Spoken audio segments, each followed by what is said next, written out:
आज देश के 20 करोड़ मुसलमानों को प्रधानमंत्री नरेंद्र मोदी ने ईद दी है। वक्फ संशोधन पर इस वक्त भी लोकसभा में चर्चा हो रही है। अब से कुछ देर के बाद वोटिंग होगी। सरकार के पास सारे नंबर्स हैं तो लोकसभा से तो बिल के पास होने में कोई दिक्कत नहीं आएगी। लेकिन इस बिल के जरिए मोदी ने वक्फ माफियाओं की दुकानें बंद कर दी हैं। पिछले कई सालों से जो वक्फ प्रॉपर्टीज पर कब्जे का इकोसिस्टम चल रहा था, आज मोदी ने इस बिल के जरिए उसे भी रोक दिया है। इसीलिए तो देश के मुसलमान कह रहे हैं, शुक्रिया मोदी भाईजान। इस बिल से ऐसा क्या बदलेगा कि मुसलमान इतने खुश हैं?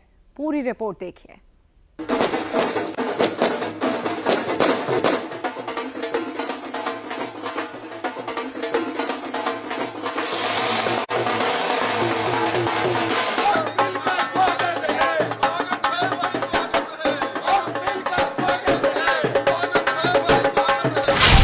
भोपाल में पटाखे फूट रहे हैं, दिल्ली में मिठाइयां बंट रही हैं, मुस्लिम बस्तियों में जश्न मन रहा है।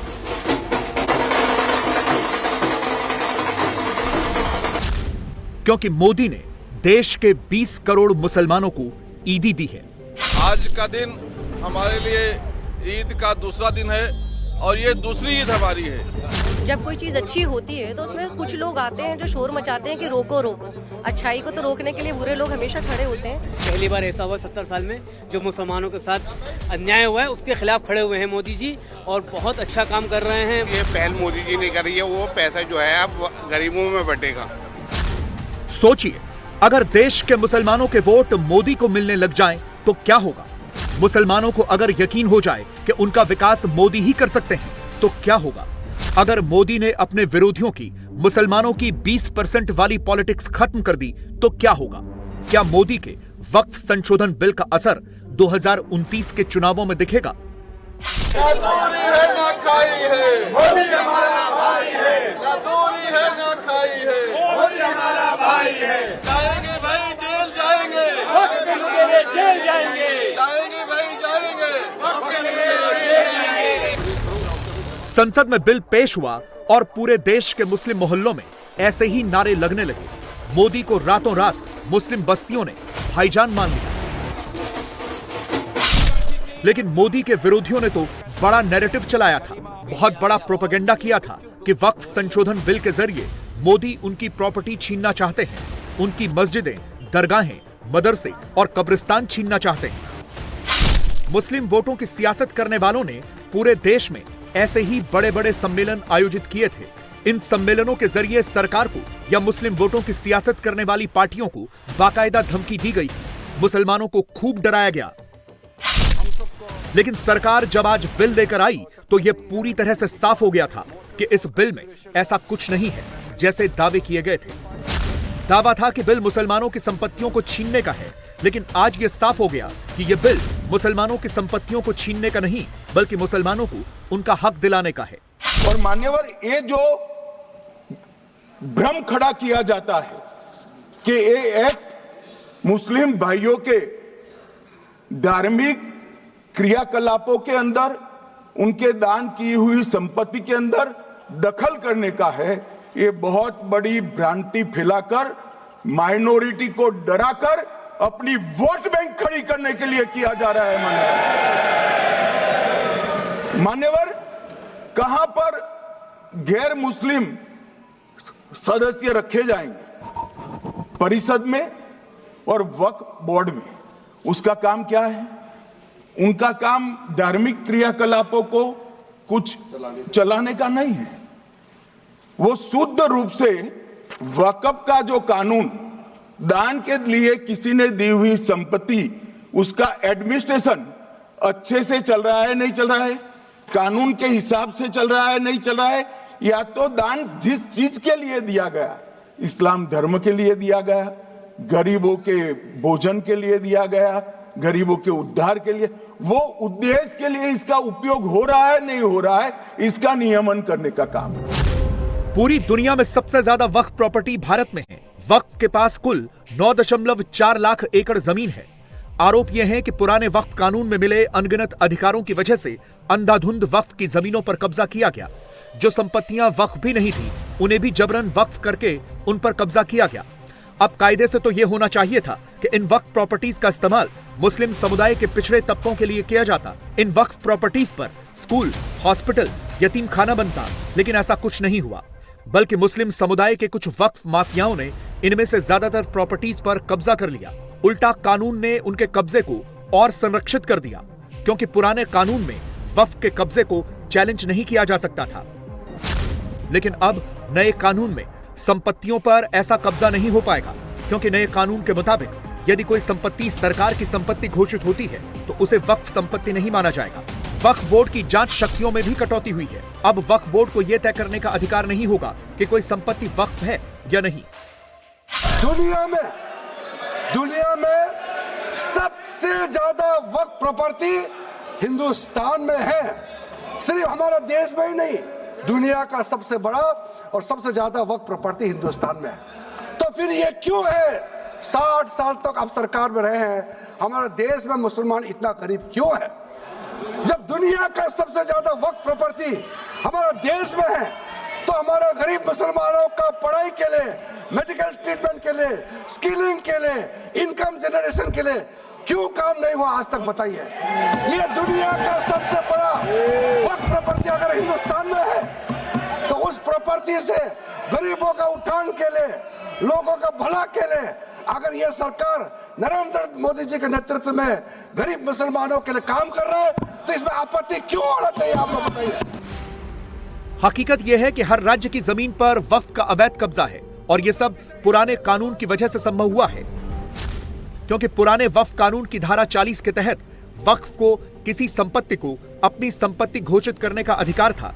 लेकिन अब नए कानून में वक्फ एक्ट की यह धारा 40 खत्म हो जाएगी। अभी तक वक्फ ट्रिब्यूनल के फैसले को किसी अदालत में चुनौती नहीं दी जा सकती थी, लेकिन अब नए कानून के मुताबिक वक्फ ट्रिब्यूनल के फैसले को कोर्ट में चुनौती दी जा सकेगी।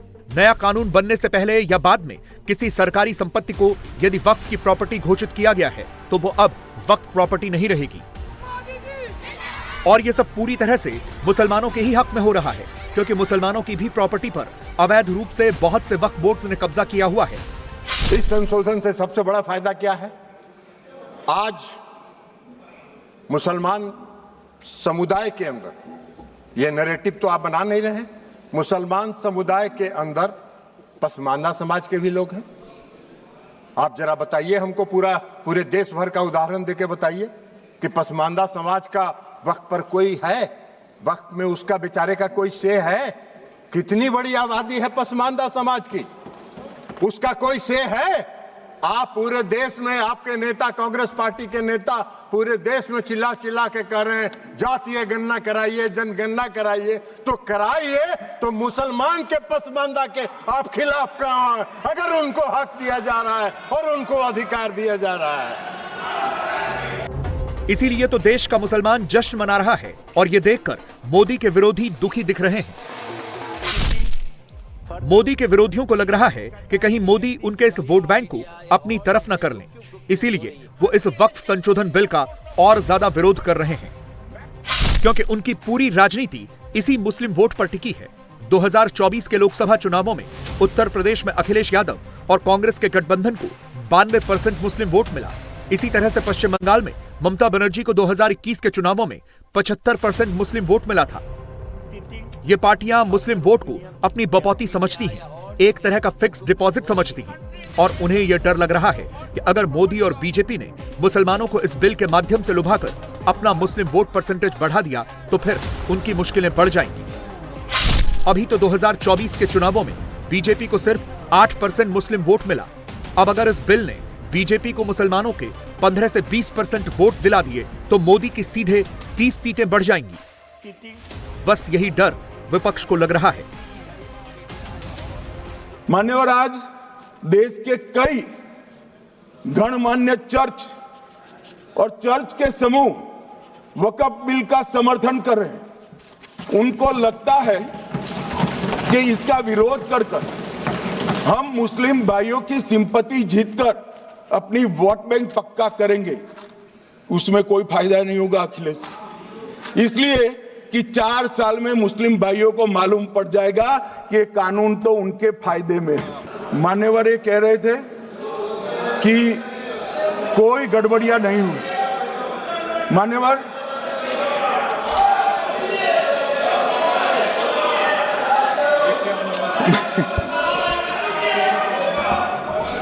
मान्यवर 2013 में अन्यायी कानून आया। भाई करने थोड़ा शांत हो जाइए। ये 26 के कारण डरे हुए हैं और कुछ कारण नहीं। चुनाव जो है ना अक्टूबर में, 25 में जो चुनाव है इसके कारण डरे।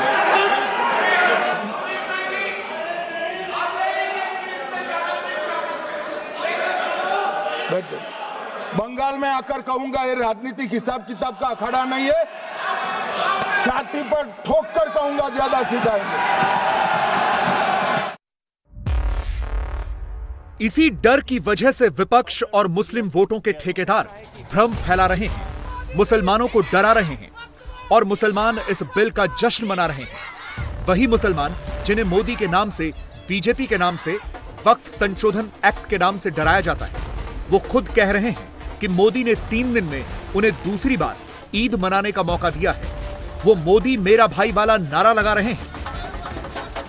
आज का दिन हमारे लिए ईद का दूसरा दिन है और ये दूसरी ईद हमारी है कि जिस प्रकार से माननीय प्रधानमंत्री श्री नरेंद्र मोदी जी ने हमें वक्फ बिल में अमेंडमेंट करके जो सौगात दिया है, इंशाअल्लाह आने वाली हमारी नस्लें इस वक्फ बिल के संशोधन के बाद जो हमारा इनकम बढ़ने वाला है, जो हमारी प्रॉपर्टियां कांग्रेस के नेताओं ने, सपा के नेताओं ने, all India Muslim personal law board के नेताओं ने छीन ली थी, वो इंशाल्लाह हमें वापस मिलने वाली है और इसके इनकम से हमें किसी के सामने हाथ फैलाने की आवश्यकता नहीं होगी। जनता जश्न मना रही है। जो नेता कांग्रेस के, सपा बसपा के हैं, all India Muslim personal law board के हैं, वो छाती पीट के रो रहे क्योंकि अब उनको वक्फ की मलाई नहीं मिलने वाली। अगर बीजेपी को इस देश के मुसलमानों के वोट मिलने लग जाएं, तो विपक्ष का तो खेल ही खत्म हो जाएगा, क्योंकि विपक्ष इस 20% वोट पर अपना एकाधिकार समझता है, उसे फिक्स डिपॉजिट मानता है। मोदी विरोधियों की गिनती तो 20% के आगे से शुरू होती है, लेकिन अगर मुसलमान मोदी के साथ आ गए तो फिर बीजेपी तो 3 और टर्म देश पर राज कर सकती है। इनको मान्यवर ना पिछड़ों की चिंता है ना मुसलमानों की। ये सालों से जातिवाद और तुष्टीकरण इसके आधार पर काम करते हुए आए हैं और जातिवाद और तुष्टीकरण की राजनीति कर अपने परिवार की पॉलिटिक्स को आगे बढ़ाए हैं। मगर 2014 से मान्यवर जातिवाद, तुष्टीकरण और परिवारवाद को एक साथ नरेंद्र मोदी ने समाप्त कर विकास की राजनीति इस देश में प्रस्तावित की। पॉलिटिक्स ऑफ परफॉर्म करिए और चुनकर आइए। 3 टर्म मोदी जी को चुना है और 3 टर्म भारतीय जनता पार्टी की सरकार रहने वाली है। मेरी बात ठीक कर। मोदी के विरोधियों की उम्मीदें सबसे ज्यादा 2 पार्टियों पर टिकी थीं, जेडीयू और टीडीपी। बिहार में नीतीश कुमार और आंध्र प्रदेश में चंद्रबाबू नायडू। लेकिन दोनों ही पार्टियों ने लोकसभा में वक्फ बिल को पूरी तरह से समर्थन देकर मोदी विरोधियों की रही सही उम्मीद भी तोड़ दी। आप मोदी जी को कोस रहे हैं। अरे भाई, मोदी जी का चेहरा अगर आपको पसंद नहीं आता है तो मत देखिए मोदी जी की तरफ, उनके अच्छे काम का प्रशंसा करिए, यही काम करिए। लेकिन मोदी जी ने जो आज काम किया 2013 में, जो आपने पाप किया था, उस पाप को समाप्त करके आज मोदी जी ने पारदर्शिता लाने का काम उसमें किया है। आपको क्या दिक्कत हो रहा भाई? हाँ, ये अलग बात है कि आपको मोदी जी पसंद नहीं है तो नहीं है तो मत रहे, लेकिन देश की जनता मोदी जी को पसंद करती है और इसलिए मोदी जी पारदर्शिता के साथ समाज के हर तबके के लिए काम करने का काम करते हैं। ये पाप आपका है और आपके उस पाप को आज मोदी जी ने आपके चंगुल से, उस गिरोह से निकाल के आम मुसलमानों की तरफ उसको फेंक दिया है उसके काम करने के लिए। तो ये आपको खराब लग रहा है? क्यों खराब लग रहा है भाई? ये खराब लगने की कोई चीज तो है नहीं। आप मुसलमानों के कल्याण के विरोधी हैं क्या? जिन लोगों के मन में अभी भी कोई भ्रम चल रहा है, जो लोग अभी भी ये सोच रहे हैं कि इस कानून पर देश का माहौल खराब करेंगे, मुसलमानों को भड़काएंगे, उन्हें सड़कों पर उतारेंगे, उनके लिए आज गृह मंत्री अमित शाह ने सीधी सीधी चेतावनी दी है, वो भी देश की संसद से। यहां एक सदस्य ने तो कह दिया, एक सदस्य ने कह दिया माइनॉरिटी इस कानून को स्वीकार नहीं करेगी। क्या धमकाना चाहते हो भाई? संसद का कानून है, सबको स्वीकार करना पड़ेगा। स्वीकार नहीं करेंगे मतलब क्या है? कैसे बोल सकते हैं कोई हम कानून को स्वीकार नहीं करेंगे? एक कानून भारत सरकार का है, हर एक पर बंधन करता होगा और इसको स्वीकार करना पड़ेगा।